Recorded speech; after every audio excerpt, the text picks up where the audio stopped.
At midnight on New Year's Eve. This is London. All the ships in the Port of London would sound their folklore. Today's T-Charge is the toughest. Are you looking forward to a city full of dockless bikes? This is BBC Radio London.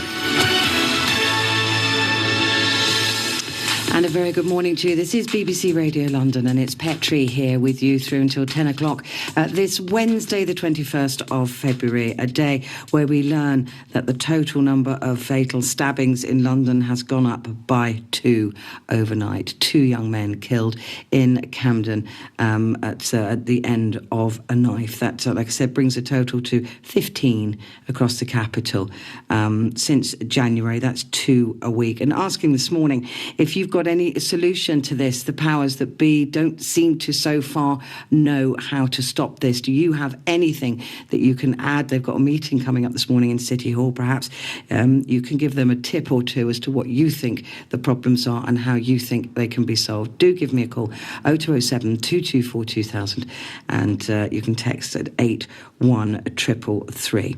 In the meantime, the number of child sex offences recorded by police in the UK last year was at an all-time high. The NSPCC says they were up 15% to nearly 65,000, which is one report every 8 minutes. Well, in London, there are more than 13 child sex offences recorded on average every day, and the children's charities are hoping to get into every single school in the country to raise awareness to young people, as our reporter Greg Mackenzie discovered.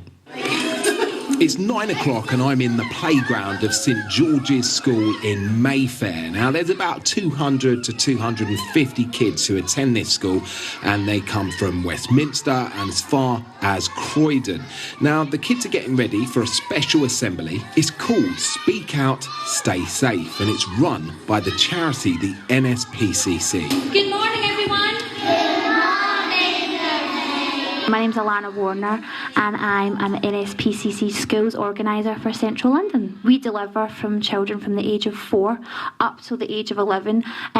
There's 2 different kinds of assemblies. We've got a Key Stage 2 assembly and a Key Stage 1 assembly. The Key Stage 1 assembly is designed to get children to recognise feelings. It's really gentle, it's friendly, it's interactive. It gets the children thinking about who they could talk to if they felt worried, sad or upset. The Key Stage 2 one goes a little bit more in depth because we want the older children to be able to recognise different kinds of abuse and to be able to identify. So the messages are the same, but they're delivered differently. The assembly lasts for about 30 minutes. Hitting. This can leave marks on the body, like cuts or bruises. The children have played a number of videos and messages that have been recorded by other children. Privates are private. Sometimes people may want children to do things with their bodies which might make them feel uncomfortable or unsure. Since 2011, the charity has spoken to more than 200,000 primary school children and have visited more than 600 schools. Hello, my name's Samel and my class is Year 1, and what about yourself? My name is Ezdi and I'm in Year 2. Toby, and I'm in Year 1. So what did you think of the assemblies? We'll start with you first. It was quite different. And did you have fun? Yes, I had fun. I liked it because it was about being kind and helping children. My name is Judith Standing. I'm the head teacher of St George's Hanover Square Primary School in Westminster. And Judith, in terms of the assembly, so what kind of happens if a young person comes to the teacher or yourself about issues they're having? So all schools have a safeguarding policy and procedure which we follow securely. So as the designated safeguarding lead myself, most information is passed directly to me if I'm not available to my deputy designated safeguarding lead. We would then follow up any instance, and if we feel that it's right, that we pass those to the relevant agencies. So it might come from a teacher who's heard something, or it might come from a pupil themselves, or it might even come from a parent. There are more than 13 child sex offences recorded on average every day here in London. And last year there were more than 4,800 recorded crimes against children and young people in the capital. What we found is that 2 children in every single class in every single primary school are being either abused or have been abused. That's quite a high figure. We want to make sure that all children have the chance to hear these messages, to understand, to be able to know that there's help out there, that people can help them. Well, joining me now is Alex Gray, who's Childline Development Project Manager at the NSPCC. Just before we get into talking about these assemblies, when you say that it is a recorded crime, what does that mean? Does that mean it's been tested in court, or does that mean it's just somebody's phoned up and complained about something? No, so these are recorded crimes. These are offences that have been committed. And they have been proven to have been committed? Yes. Wow. These are convictions. These are convictions. So that's 13 every day. Yeah, which is shocking. In It's London. absolutely shocking. Okay, so tell me why you decided to do these assemblies, and are they safe for children? Do they feel safe in them? Sure. The reason we decided to do them is the NSPCC's Childline service.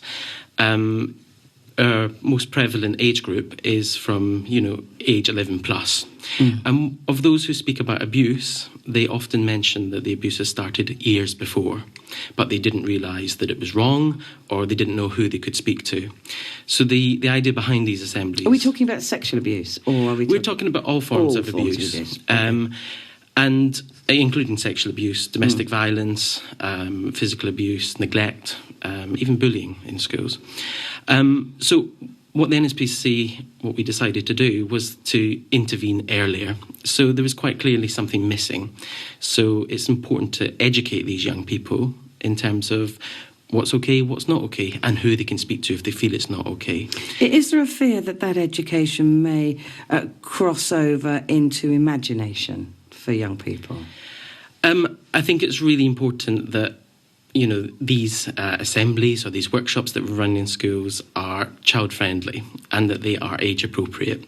So it's really sensitive work that our volunteers do in schools. So it's not, going in and speaking to 4-year-olds and giving them details of what sexual abuse may and may not be.